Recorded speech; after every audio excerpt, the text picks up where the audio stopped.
बिस्मिल्लाहिर्रहमानिर्रहीम।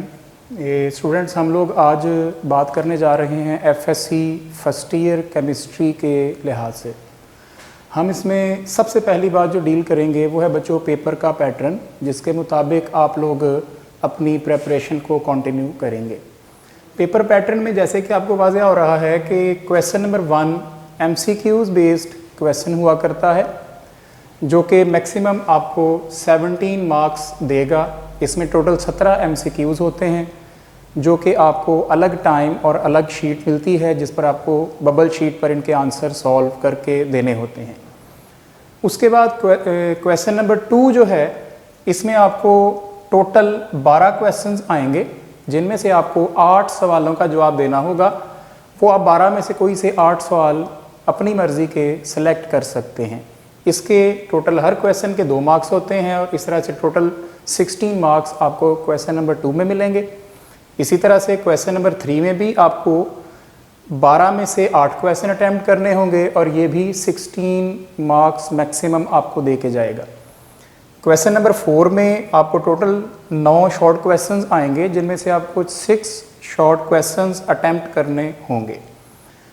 और इस तरह से आपको टोटल क्वेश्चन नंबर 2, 3 और 4 में मिला के 33 शॉर्ट क्वेश्चंस बनते हैं, जिनमें से आप 22 अटैम्प्ट करेंगे according to the question number 2, 3 and 4।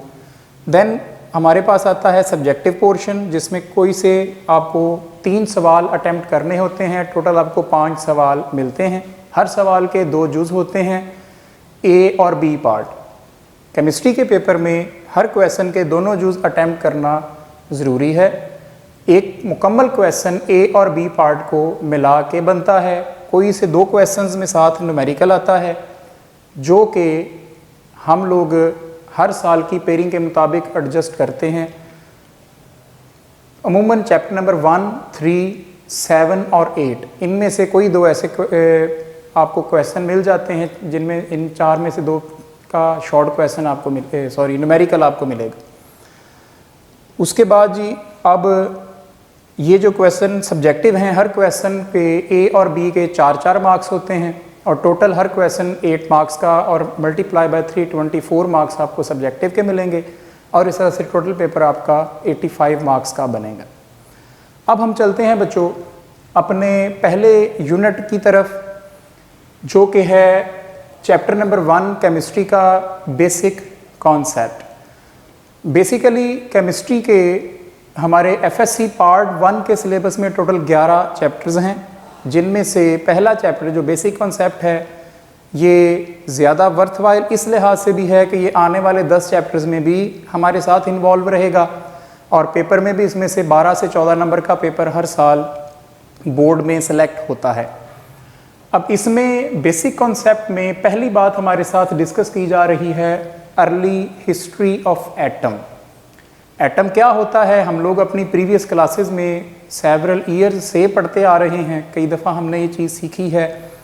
यहाँ पर उसका थोड़ा सा अर्ली हिस्ट्री हमें हिस्टोरिकल अकाउंट दिया जा रहा है कि ये कहानी शुरू होती है ग्रीक फिलोसोफर्स से। ग्रीक फिलोसोफर्स सोचते थे कि जो मैटर है हम इसको डिवाइड कर सकते हैं स्मॉलर एंड स्मॉलर यूनिट्स में, और इवन के हम एक बेसिक यूनिट पे आते हैं जिसे फर्दर डिवाइड नहीं किया जा सकता। ग्रीक फिलोसोफर का ख्याल था कि matter could be divided into smaller and smaller units to reach a basic unit which could not be further subdivided. They called this unit as atom. Democritus was the person who stated that these smaller and smaller units must be called atoms, derived from the word atomos, which means indivisible. Democritus का ये ख्याल था Greeks में से कि matter को जब हम स्मॉल से स्मॉलर यूनिट्स पे डिवाइड करेंगे तो हम एक ऐसे बेसिक यूनिट पे आ जाएंगे जिसको मज़ीद तकसीम नहीं किया जा सकेगा, और वो जो स्मॉलेस्ट यूनिट होगा, इंडिविजिबल हो जाएगा, उसे हम एटम कहा करेंगे। ये वर्ड निकला था एटोमॉस से, जिसका मतलब ही इंडिविजिबल आता है अगर हम इसको इंग्लिश में ट्रांसलेट करके पढ़ें तो। अब ये जो दौर था ग्रीक फिलोसोफर या डेमोक्रिटस का, ये 370 to 460 BC में ख़त्म होता है। इसके बाद हम सेवरल 100 ईयर्स जंप करके पहुंचते हैं 17th सेंचुरी के आखिरी सेक्शन में, in the late 17th century, जहां पर जो बुनियादी तौर पर काम हुआ वो था क्वांटिटेटिव स्टडी ऑफ मैटर। जो बहुत बुनियादी काम था वो क्या किया गया, क्वांटिटेटिव स्टडी ऑफ मैटर किया गया, जिससे कुछ कंक्लूजन्स बने। अब उस बात पे जाने से पहले व्हाट इज़ क्वांटिटेटिव स्टडी, हम अगर ये बात करें तो क्वांटिटेटिव का वर्ड क्वांटिटी से आता है, क्वांटिटी मतलब मिकदार। तो हम लोग ये बात करने जा रहे हैं कि क्वांटिटेटिव स्टडी में we will be concerned with the quantities, और you can say the percentage of elements present in the given compound. हम क्वांटिटीज की बात करते हैं, हम क्वांटिटेटिव एनालिसिस पे डील करते हैं, जिससे ये नतीजा निकला कि चंद एलिमेंट्स आपस में ज्वाइन करते हैं और वो कई डिफरेंट कंपाउंड्स बना सकते हैं। फॉर एग्जाम्पल हम लोग चंद कॉमन सी एग्जांपल्स लें, अगर जैसा कि कार्बन डाइऑक्साइड लें, वाटर की बात करें, ग्लूकोज का जिक्र करें, तो इन तीनों में आपको कार्बन, हाइड्रोजन और ऑक्सीजन, ये तीन एलिमेंट्स ही मिलेंगे डिफरेंट प्रपोर्शन में, डिफरेंट अमाउंट्स में, लेकिन ये मिलकर क्या बना रहे हैं, डिफरेंट कंपाउंड्स जिनके यूजेस डिफरेंट हैं, जिनकी स्टेट्स डिफरेंट हैं, जिनकी एग्जिस्टेंस डिफरेंट हैं। और दूसरे नंबर पर हमने ये सीखा कि एलिमेंट्स आपस में कंबाइन करके कंपाउंड्स कैसे बनाते हैं, और कंपाउंड्स को तोड़ के एलिमेंट्स में कैसे बदला जा सकता है। मतलब हमने ये सीखा कि how elements combine to form compounds and vice versa, means कि हम लोग बॉन्ड्स बनाते कैसे हैं और बने हुए बॉन्ड्स को तोड़ते कैसे हैं। ये बात हमें 17th सेंचुरी का आखिरी हिस्सा सिखा गया। हमें ये बताया गया कि कैसे एलिमेंट्स आपस में मिलकर कंपाउंड्स बना सकते हैं, या कैसे कंपाउंड्स टूटकर एलिमेंट्स में तब्दील हो सकते हैं। और उसके बाद 17th सेंचुरी के बाद बात शुरू होती है 19th सेंचुरी में। हम पहुंचते हैं 1808 में जॉन डाल्टन, जो कि हम लोग थ्योरी इसकी ऑलरेडी पढ़ चुके होते हैं अपनी प्रीवियस क्लास में। इस पर्सन ने क्या किया था, इसने दुनिया को कन्विंस इस तरह किया, इसने कहा कि एटम की एग्जिस्टेंस मानना हमारी मजबूरी है। उसकी वजह क्या है कि अगर हम एटम की एग्जिस्टेंस से इनकार करें तो हम इन दो लॉज को गलत करार देंगे, या ये गलत करार दे दिए जाने चाहिए। और वो दो लॉज हैं law of conservation of matter and law of definite proportion. ये दो लॉज जो कि दुनिया इससे पहले सच मान चुकी थी, और इस वजह से डाल्टन का ख्याल ये था कि हम लोग अगर इन दो लॉज को ट्रू मानते हैं तो हमें ये मानना पड़ेगा कि एटम भी एग्जिस्ट करता है। जॉन डाल्टन के लॉ का मेन पोस्टुलेट ये कहता है कि ऑल मैटर जो है वो कंपोज्ड होता है, बना होता है एटम से, और ये एटम्स डिफरेंट एलिमेंट्स के हो सकते हैं और इनकी प्रॉपर्टीज भी एक दूसरे से डिफरेंट होती हैं। हम स्टेट करते हैं कि all matter is composed of atoms of different elements which differ in their properties. उसके बाद हम लोग आज के एडवांस दौर की बात करें अगर, तो इसमें एटम को हम किस तरह से स्टेट करते हैं। आज के दौर में हम एटम को डिफाइन कर सकते हैं कि it is the smallest particle of an element which can take part in a chemical reaction. It may or may not have an independent existence.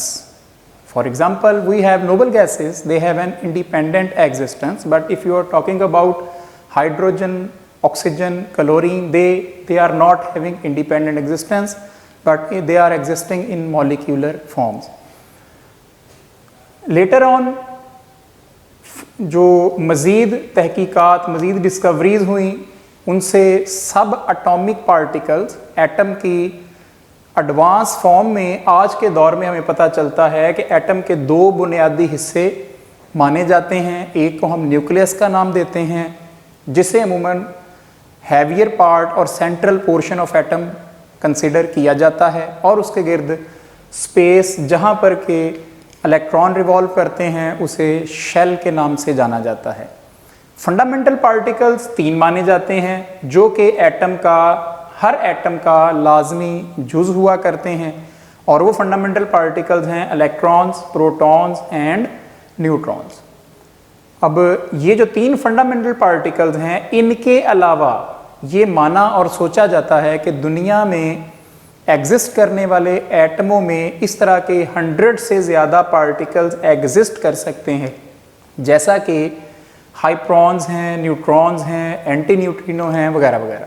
इस तरह के बहुत सारे और सब एटॉमिक पार्टिकल्स एटम में मौजूद होते हैं। लेकिन उसके बावजूद हमारा मानना ये है कि 3 एलिमेंट के फंडामेंटल पार्टिकल हैं जो कि हर एटम में उसका लाजमी जुज़ कंसीडर किए जाते हैं, सिवाय हाइड्रोजन के नॉर्मल एलिमेंट के जिसमें के न्यूट्रॉन्स नहीं होते। उसके बाद जैकब बर्ज़िलियस साहब थे जिन्होंने 2 मेन अचीवमेंट्स हमें दी। इनका दौर है 1779 से 1884 के दरमियान, और इनका बुनियादी काम था, एक तो इन्होंने atomic message of elements discover करके दिए, पैटर्न वाज़िया किया कि कैसे हम एलिमेंट्स के एटॉमिक मैसेज फाइंड कर सकते हैं, और दूसरे नंबर पर इन्होंने एलिमेंट्स को सिंबल्स देने का सिस्टम वाज़िया किया। ये बच्चों हमारा आज का लेक्चर था जिसमें हमने सिर्फ ये सीखा कि एटम की हिस्ट्री क्या है, उसमें एडवांसमेंट्स कैसे आई, और हम लोग कई सौ सालों की हिस्ट्री को डील करके आए कि ग्रीक फ़िलासफ़र से लेके एडवांस दौर तक एटम के मुतल्लिक़ क्या सोचा जाता है। अब ये सवालिया निशान के क्या एटम्स एग्जिस्ट करते हैं, क्या हम उनको देख सकते हैं, कैसे पता चल गया कि एटम का साइज़ क्या है, उसके जो शेप है उसमें फंडामेंटल पार्टिकल्स, और ये सारी चीज़ें हम अपने आने वाले लेक्चर्स में कवर करेंगे। Thank you very much.